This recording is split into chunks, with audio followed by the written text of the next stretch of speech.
बिस्मिल्लाहिर्रहमानिर्रहीम। अस्सलाम वालेकुम। इस वक्त मैं जुडिशल कम्प्लेक्स में मौजूद हूँ। आज यहाँ पर आल वकला कन्वेंशन होने जा रहा है, जिसका मकसद ये है कि ये जो आइनी तरामीम हो रही हैं अदलिया के हवाले से, जो है इसको बड़ा एक ख़ास समझा जा रहा है कि ये आज़ादी अदलिया के ऊपर एक हमला है। तो इस हवाले से जो है हमारे साथ सईद साहब मौजूद हैं, वकील हैं, बड़े मुतहर्रिक हैं। तो इनसे पूछेंगे कि सर आप इस हवाले से क्या कहते हैं। सर देखें जी, इस वक्त जो है ना, मुल्क में कानून नाम की कोई चीज़ नहीं। पिछले 2-3 साल से हम देख रहे हैं जो सिचुएशन हाई कोर्ट की बनी हुई है, सुप्रीम कोर्ट की बनी हुई है। सुप्रीम कोर्ट जो हाई कोर्ट होती हैं, ये लोगों को इंसाफ फराहम करती है। ये वो अदारा है, जब यहाँ से इंसाफ नहीं मिलता, जजेस को इंसाफ नहीं मिलता, वकला को खुद इंसाफ नहीं मिलता। देखें जाके काजी साहब को, सर एक वकील साहब ने कहा कि आप गैर कानूनी ये लीगल बेंच बनाया हुआ आपने, और ये जो तरमीम आपने बेंच में फैसला करने, मर्ज़ी के फ़ैसले लिए जाते हैं, इनफरादी फ़ैसले लिए जाते हैं। तो इतनी गैर कानूनियत तो 2007 से पहले कभी नहीं हमने देखी थी जितनी अब देखी है। हर जगह पे ला कानूनियत, हर अदारा ला कानूनियत में।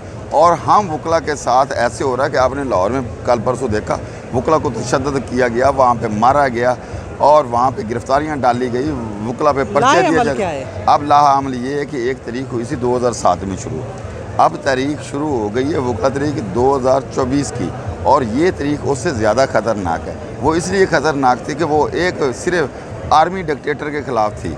सबको पता था कि ये आर्मी डिक्टेटर। अब जो है, अब इसमें जो सिविल सोसाइटी है उसको भी टारगेट किया गया, वकला को भी टारगेट किया गया, अदलिया को भी टारगेट किया गया। हम अदलिया के तहफ़्फ़ुज़ और आइन की बहाली के लिए असल हालत में, और जो कानून है, कानून की बालादस्ती के लिए हम खड़े हैं। हम इसलिए आज आल पाकिस्तान वकला कन्वेंशन होने जा रहा है कि हम इसका लाअमल देंगे। अगर ये इस पर अमल नहीं करते तो दमादम मसकलंदा तो होगा। पहले PTI ने भी किया हुआ है, पब्लिक भी सारी इन्होंने देख लिया है। जो कंप्रोमाइज़ हैं, जो भी लोग कंप्रोमाइज़ हैं, अदारों में कंप्रोमाइज़ हैं, अदलिया में कंप्रोमाइज़ हैं, वो अपने अपनी गिरेबान में देखें और झांकें। ये दौलत इधर ही रह जानी है, ये नामो निशान इधर ही रह जाना है। इंसान ने मरना भी है। अच्छा, मरने के बाद यहाँ आगे जो होना वो सब जानते हैं। एक सवाल बड़ा अहम है जी कि आप 2007 की बात कर रहे हैं, तब तमाम वकला जो तंजीमें थी, जो धड़े थे, वो मुत्तफिक थे, एक पेज के ऊपर थे। मगर अब देखने में आ रहा है कि जो वकला का एक बड़ा ग्रुप है वो तो हुकूमत के साथ है। मैं इसको आपको बताता हूँ। उन जो मैंने पहले बात की है मीर जाफ़र और मीर सादिक की। मीर जाफ़र सादिक हर दौर में रहे हैं, हर सफ़ों में रहे हैं, सियासी लोगों में भी हैं, वकला में भी हैं। मैं उनको कहूँगा कि शर्म कर लें। जो मीर सादिक और मीर जाफ़र का हाल हुआ है, आज की हिस्ट्री रोल के देख लें, वो इनके साथ भी वही होना है। आज डिजिटल मीडिया का दौर है, आज सोशल मीडिया का दौर है। आज लोगों से कोई बात ढकी छुपी नहीं होती।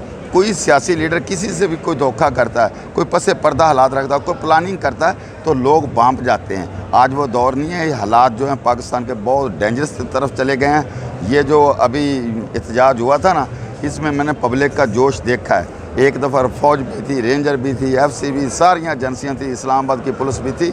आगे लोगों ने सीनों पे गोलियां खाई हैं, सीनों पे पैरेट खाए हैं, लेकिन लीडरशिप का फुकदान था। लीडरशिप जो कंप्रोमाइज़ थी, अगर वो कंप्रोमाइज़ ना होती तो अभी ये हालात कुछ और होते। हम इधर आए हुए हैं, हम जितनी वर्कर इधर पकड़े गए हैं, जितने भी वर्कर पकड़े गए हैं, ILF के, ये पब्लिक के लोग पकड़े गए हैं, हम फ्री ऑफ कास्ट उनके लिए इधर खड़े हैं, उनको दे रहे हैं। देखें, थाना तरनौल में, करनाल में, मरगला में, सेक्रेटेरिएट में, कोसार में, सब में पर्चे हैं। अच्छा, बिल्कुल। आवाम और कारकुनान तो कुर्बानियाँ दे रहे हैं, मगर अली अमीन गंडापुर साहब, उसके ऊपर आप क्या कहेंगे और क्या? देखिए सर, अली अमीन गंडापुर ने जैसे कल वहाँ पे पहुँचे हैं, पहली बात तो ये है कि जो शक व शुबहात पैदा होते हैं, लीडरशिप जो है इमरान खान वो तो जेल में बैठा है, लीड ये कर रहा था। उधर पहाड़ी से रास्ते में काफ़िले को छोड़ के, इससे पहली तो बातें आने की ज़रूरत ही नहीं थी। इसके ये इन्फॉर्मेशन थी कि वहाँ पे सबको पता कि इधर FIR भी इनके ख़िलाफ़ हैं, वहाँ पे एजेंसियों के लोग भी हैं, दूसरे लोग भी मौजूद हैं। तीसरे नंबर पे वहाँ पे इस्लामाबाद से जिस तरह की सिचुएशन, एक चिड़ी नहीं फटक सकती, और ये कहता है कि मैं अकेला बंदा वहाँ पर चला गया, ये हो गया। ये सारी की सारी जो चीज़ें, और जो मीडिया है, जो मीडिया वाले तज्ज़िया कर रहे हैं या तबसरे दे रहे हैं, वो लोगों से ढुकी छुपी बातें नहीं, ये सारे का सारा। अब मैंने पहले बात की, आज डिजिटल मीडिया का दौर है, बात पकड़ी जाती है। जो खान साहब से गरदारी करेगा ना, वो ईमानदार आदमी है। उसका ईमान किस पे? यह करना बुदू ये करना सही, उसका ज़ात अल्लाह ताला की ज़ात। जिसने भी उस पर बेवफा की, वो हीरो से ज़ीरो हो जाएगा। ये बंदे को मैं मैसेज देता हूँ, जो हमारी जितनी लीडरशिप है, PTI की, उनका अब तरीका करके है, जो टिकट होल्डर घर बैठते हैं, इधर बाज़ारों में गाड़ियों में आते हैं, जब कॉल होती है 2-2 सेल्फियाँ ली, 10-10 मिनट वहाँ पे खड़े हुए और छोटा छोटा इंटरव्यू को वहाँ से भाग गए, पब्लिक को छोड़ के अकेले आते हैं, 1-1 2-2 आते हैं। यार दूसरे लोगों पाकिस्तानी नहीं है या दूसरी पब्लिक नहीं है, वो अपने कोई कुछ बेच के आता, कोई अपनी मुर्गियाँ बेच के आता, कोई अपने गंदम के दाने बेच के आता अपने बच्चों के लिए, और यहाँ पे एहतजाज और यहाँ पे उसके खाने लावारिस होते हैं इधर आके, वो खड़े हैं इस कौम के लिए, हकीकी आज़ादी के लिए। तो मैं लीडरशिप को कहूँगा कि ये भी शर्म कर लें, ये खान साहब ने आपको छोड़ देगा लेकिन पब्लिक इनको नहीं छोड़ेगी। मैंने लोगों के तस्वीरात देखे हैं, आप देखेंगे कि अब ये पब्लिक के हत्थे चढ़ गए। कोई भी क़यादत है PTI की, ये सारे के सारे ड्रामेबाजियाँ अपनी बंद करें, इनको पब्लिक ने एक्सपोज कर दिया है।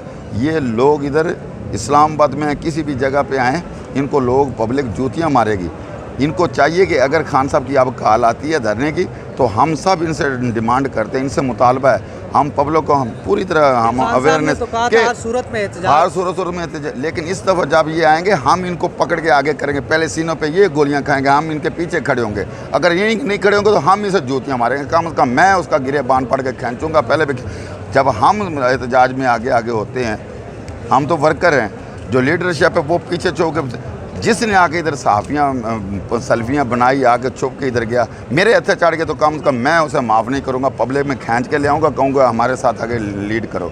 तो इंशाअल्लाह ताला ये जो तारीख है ये चलेगी, ये जितना दबा लें, जैसे जैसे दबाते जाएंगे ये प्रेशर बढ़ता जाएगा। ये निकाल दे, मैं एक बंदे की आपको सुनाता हूँ, जब अल्लाह ताला की आई ना रहमत मदद आई, बारिश हुई, इतनी शदीद शेलिंग थी कि बारिश हुई और अल्लाह ताला ने इनको मौका दिया, और उसी 5 मिनट में आपने देखा आर्मी भी भागी, रेंजर भी भागी, FC भी भागी, पुलिस भी भागी, पब्लिक वहाँ पे पहुँची। और एक KPK का जवान था, उसका नाम मैं नहीं लेता, उसने जाके रेंजर वालों से जो थैले थे ना, 1.5 मन के थैले थे कारतूसों के जो इन पे चला रहे थे, उसने उनको वहाँ पे जाके उनसे वो भी छीनी, सीने पे उसने गोलियाँ भी खाई। उसके बावजूद वो 3 थैले कारतूसों को, जिनका वज़न कम से कम वज़न 1.5 मन था, 60-60 kg के थैले थे, उस एक बंदे ने उठा के वहाँ से लेके आया। उसने कहा ये गोलियाँ हम पे चला रहे हैं। इतनी बहादुर है हमारी, और इनका तो देख लिया मैंने हाल। ये इनके पास पब्लिक के आगे भागने के सिवा कुछ नहीं। ये दे दें पब्लिक को, मैं इनको वार्निंग करता हूँ, ये जो IG साहब हैं, हमारे आर्मी चीफ साहब बैठे हैं बका, ये पब्लिक को फ्री हैंड दे दें। बिल्कुल। ये 10 मिनट नहीं खड़े होंगे। ये बताएं कि अब वकला सड़कों पर हमें नज़र आ रहा है, या वकला आप सड़कों पर होंगे, जो हालात बता रहे हैं? वकला सड़कों पर भी होंगे, ये तरीक़ों से भी ज़्यादा, और इसमें जो सिविल पब्लिक है, जो सिविल सोसाइटी है, वो भी बढ़ चढ़ कर हिस्सा लेगी। और वकला ही वो दस्ता है, वो रावल दस्ता है, ये जानते हैं, अदलिया भी जानती है, जो करप्ट जजेस हैं वो भी सोच लें कि इनके साथ क्या होने वाला है। ये वक्त है, ये एक जगह पर नहीं समता, ये चलता रहता है। अगर खान साहब वज़ीर आज़म थे तो आज जेल में बैठे हैं, इस तरह बाकी